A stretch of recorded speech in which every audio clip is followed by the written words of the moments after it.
तो चलिए बढ़ते हैं आज की कहानी की ओर।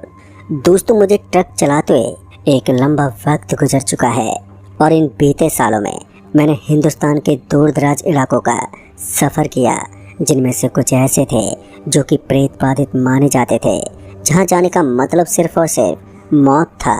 पर मैंने इन सब बातों को दरकिनार कर उन सभी रास्तों से गुजरा जो मोस्ट हॉन्टेड थे। इन रास्तों से गुजरते वक्त बेचैनी घबराहट तो होती थी, जो कि लाजमी भी था।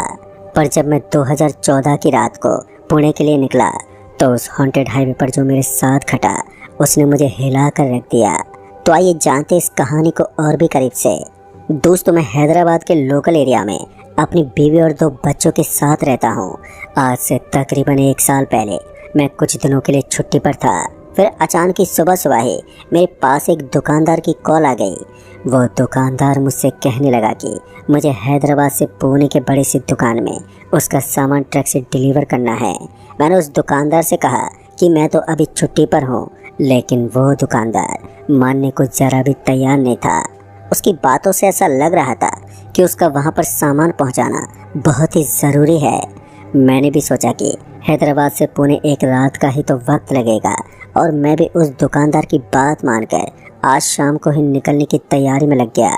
लेकिन मुझे आज की रात निकलने के लिए मेरी बीवी को मनाना बहुत ही ज़रूरी था। मेरे बहुत ही रिक्वेस्ट करने पर मेरी बीवी ने मुझे आज रात जाने के लिए हाँ कह दिया।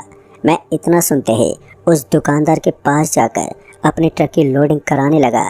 ट्रक की लोडिंग होते ही मैं निकलने के लिए ट्रक में बैठा ही था कि उस दुकानदार ने मुझे अपने साथ उसका एक खास आदमी ले जाने के लिए बोला। तो मैं ठीक है कहते हुए उसके आदमी के साथ निकल पड़ा। मैं सोच रहा था कि शायद उस दुकानदार को मुझ पर भरोसा नहीं होगा, इसलिए उसने अपने एक आदमी को मेरे साथ भेजा। और अभी मैं इन सब ख्यालों में ही था कि उस आदमी ने अपना परिचय देते हुए कहा, मेरा नाम अतुल है। मैंने उस आदमी की बात पर अपना अरविंद नाम बताते उस आदमी से पूछा, आपको ट्रक तो चलानी आती होगी ना, क्योंकि हमें रात भर तो लग ही जाएंगे पुणे पहुँचने में, और आप भी थोड़ी दूर तक ट्रक को चला लेंगे तो मुझे भी काफ़ी मदद मिल जाएगी। तभी अतुल ने मेरी बात पर जवाब देते हुए कहा, हाँ क्यों नहीं, जब आप थके हुए महसूस करें तो मुझे बोल देना, मैं ड्राइविंग कर लूँगा। अब हम दोनों आपस में बातें करते हुए आगे की तरफ बढ़ रहे थे और देखते ही देखते अब रात के 10 बजने को आए थे और पहले के मुकाबले आज हाईवे पर बहुत ही कम गाड़ियाँ चल रही थी। इक्का दुक्का गाड़ियाँ ही दिख रही थी। मैंने वहीं पर बैठे अतुल से कहा, यहाँ पतिघनपुर में बिरयानी बहुत फेमस है, ज़रा हम भी तो देखें कि यहाँ की बिरयानी इतनी फेमस क्यों है। मैंने ट्रक को बिरयानी वाले ढाबे से थोड़ी दूर पर लगाकर बिरयानी खाने चला गया। अब मैंने बिरयानी ऑर्डर की ही थी कि अतुल ने बिरयानी के साथ एक देसी शराब का भी ऑर्डर दे दिया। अब मैंने उसे बहुत ही समझाया कि दारू पीकर ड्राइव कैसे करेंगे, पर अतुल मेरी बात सुनने को तैयार ही नहीं था। एक देसी दारू के साथ बिरयानी देखकर दूर से मुँह में पानी आने लगा था।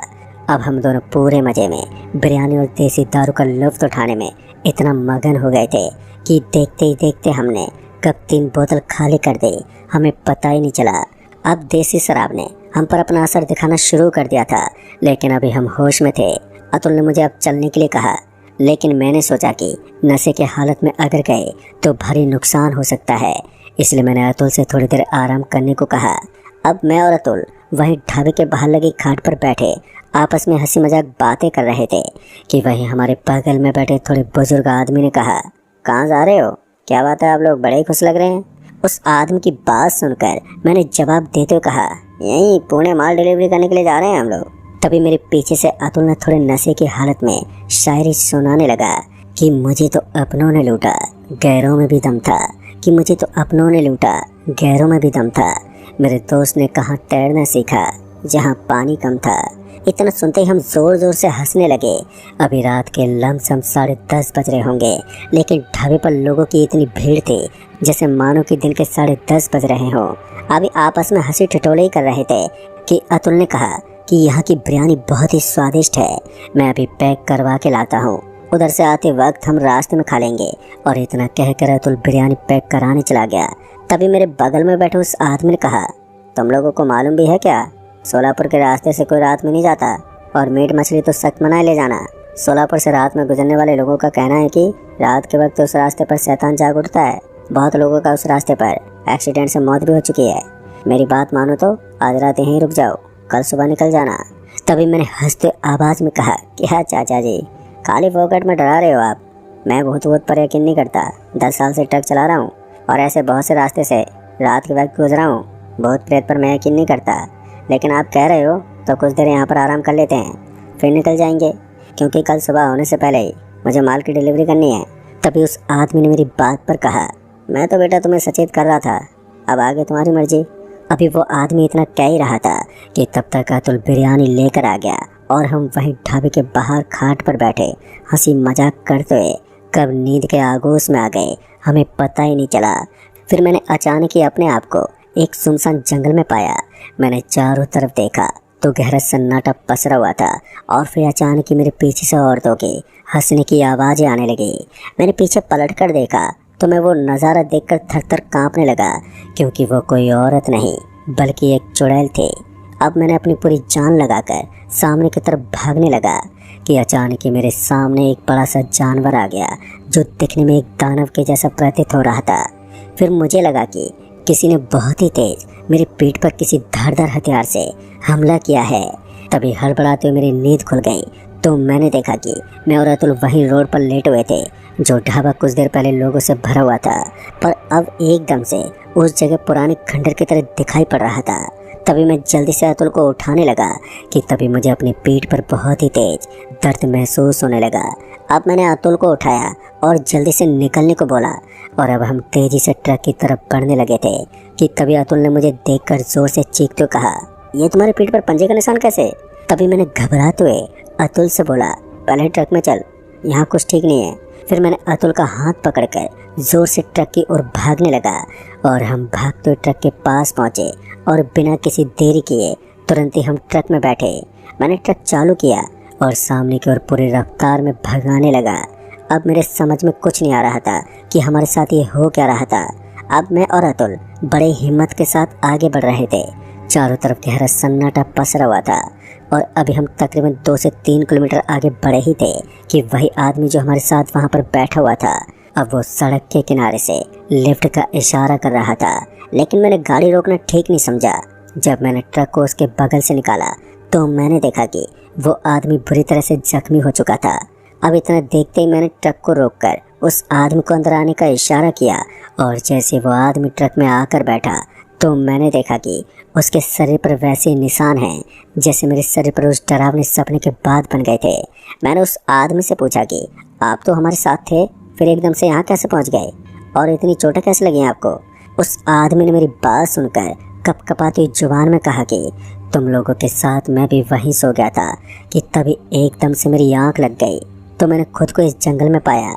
इससे पहले कि मैं कुछ समझ पाता कि मेरे सामने से अचानक एक बड़ा सा काले रंग का जानवर जैसे दिखने वाला कोई दानव मुझे देखकर मेरी तरफ दौड़ने लगा। मैं उसको देखते रोड की तरफ जोर से भागने लगा। एक पल को तो मैं उस जानवर की गिरफ्त में आ गया था, पर मेरी कुछ भी समझ में नहीं आ रहा था कि मैं क्या करूं कि तभी मुझे तुम्हारी ट्रक आती दिखी, जिसकी आवाज़ सुनकर वो जानवर मुझे छोड़कर जंगल की ओर भाग खड़ा हुआ। दोस्तों, मैंने उस आदमी की बात सुनते ही ये समझने में देर नहीं लगी कि यहाँ पर कोई बुरी शक्ति है जो हमें आगे नहीं जाने देना चाहती। मैंने पूरी हिम्मत के साथ लगभग 70 की स्पीड से गाड़ी को भगाने लगा कि तभी अचानक ही कोई काली सी परछाई ट्रक के शीशे से टकराते हुए आर पार चली गई। इतना सब देखकर हम लोग बुरी तरह से डर गए थे। अभी मैं ट्रक पूरी स्पीड से भगा ही रहा था कि मैंने ट्रक की स्पीड से एक 15 साल के बच्चे को दौड़ते देखा। मुझे उसका शरीर तो साफ साफ दिखाई नहीं दे रहा था, लेकिन उसकी आंखें सुर्ख लाल रंग की उस अंधेरे में साफ साफ दिखाई पड़ रही थी। मैंने अतुल और उस आदमी को उस लड़के को दिखाया तो उस जख्मी आदमी ने कहा कि ये कोई इंसान नहीं है बल्कि ये एक प्रेत है और हम इसके नज़र में आ गए हैं। अब ये हम में से किसी को नहीं छोड़ेगा। तभी मैंने अतुल से उस आदमी को समझाने के लिए बोला और मैं भी बुरी तरह से परेशान हो चुका था कि एकदम से सारी घटनाएं हमारे साथ क्यों घटने लगी थी कि तभी मुझे उस आदमी की कही गई बात याद आ गई। सोलापुर हाईवे से जाते वक्त मीट और मछली नहीं ले जाते और हम इस वक्त सोलापुर हाईवे पर ही थे। मैंने तुरंत ही अतुल से पूछा कि कहीं तुम बिरयानी लेकर तो नहीं आ गए। अतुल ने घबराते हुए कहा, हाँ ये रही बिरयानी।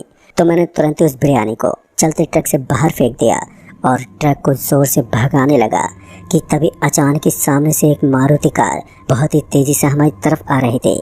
मैंने कई बार हॉर्न भी बजाया लेकिन वो कार हमारी तरफ ही बढ़ रही थी। मैंने अभी ब्रेक लगाए ही थे कि एकदम से वही कार हमारे ट्रक से आकर टकरा गई। अब टकराव इतना तेज था कि मैं और अतुल ट्रक के सामने वाले शीशे को तोड़ते हुए बाहर आकर गिर गए और एकदम से मेरी आंखों के सामने उसी वक्त अंधेरा छा गया। और फिर कुछ देर के बाद मेरी आंख खुली तो मैंने देखा कि ट्रक सामने वाले एक पेड़ से टकराकर वहीं पर रुका है। लेकिन ताजुब की बात तो ये थी कि वो कार कहीं भी दिखाई नहीं दे रही थी। मैंने ज़रा भी देर ना करते हुए अतुल को ढूंढने लगा। बहुत ही ढूंढने पर मुझे अतुल जंगल के किनारे झाड़ियों में बेहोश मिला तो मैं ट्रक के अंदर पानी की बोतल लेने गया। मैं जैसे ही ट्रक के पास पहुंचा तो ट्रक के अंदर का वो खौफनाक मंजर देखकर मेरा शरीर डर से कांपने लगा। मैंने देखा कि एक बड़ा सा काला जानवर उस आदमी को नोच नोच कर खा रहा था और इसी जानवर को मैंने अपने सपने में देखा था। फिर मैं धीरे से बिना शोर किए अतुल के पास पहुंचा और मैंने अतुल की नाक को अपने हाथ से दबाया ताकि जल्दी से अतुल को होश आ जाए। फिर अतुल उठ खड़ा हुआ और उठते मैंने उसके कानों में धीरे से कहा कि यहाँ पर रुकना बिल्कुल भी ठीक नहीं है और हमें जल्द से जल्द यहाँ से निकलना होगा। कि तभी अतुल ट्रक की ओर बढ़ने लगा जिसकी वजह से उस जानवर की नज़र अतुल पर पड़ गई। अब उस जानवर ने हमें देख लिया था। तभी मैंने ज़ोर से चीखते अतुल से कहा, तू दूसरी ओर भाग और मैं दूसरी ओर भागता हूँ और 10 से 15 मिनट के बाद ट्रक में आकर बैठ जाएंगे। और इतना कहते हम अलग अलग दिशा की ओर बिना पीछे मुड़े भागने लगे। मैं सामने की ओर जंगल में भागने लगा और अतुल मेरे दूसरी तरफ जंगल में भाग गया। तभी मैं भागते भागते जंगल के काफ़ी अंदर पहुंच चुका था। मैंने मुड़कर पीछे देखा तो अब ना तो वो जानवर दिखा और ना ही हमारा ट्रक दिखाई दे रहा था।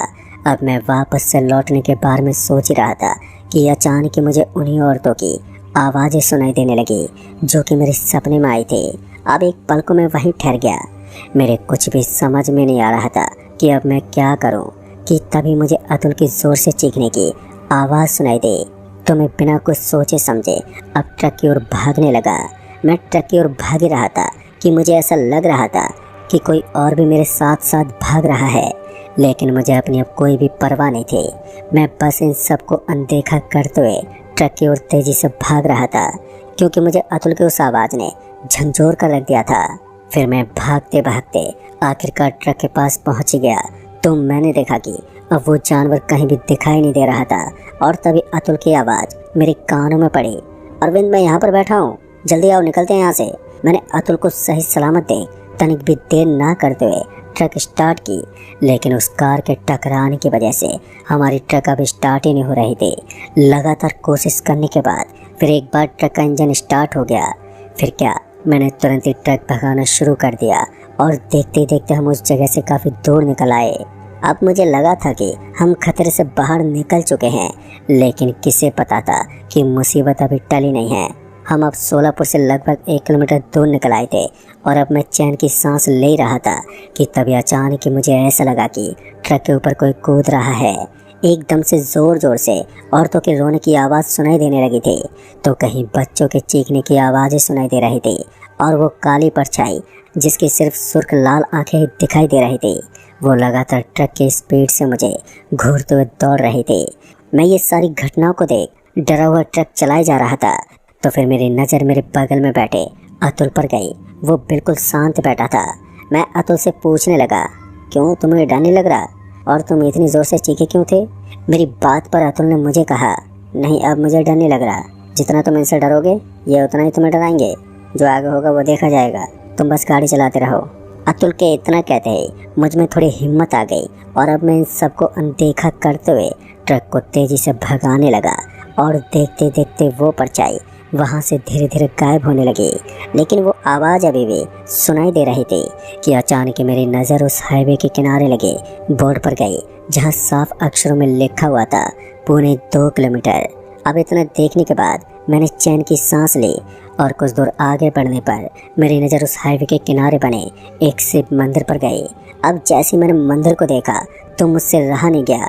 मैंने तुरंत ही ट्रक को वहीं सड़क के किनारे लगाकर उस मंदिर में आगे जाने के लिए आगे बढ़ा।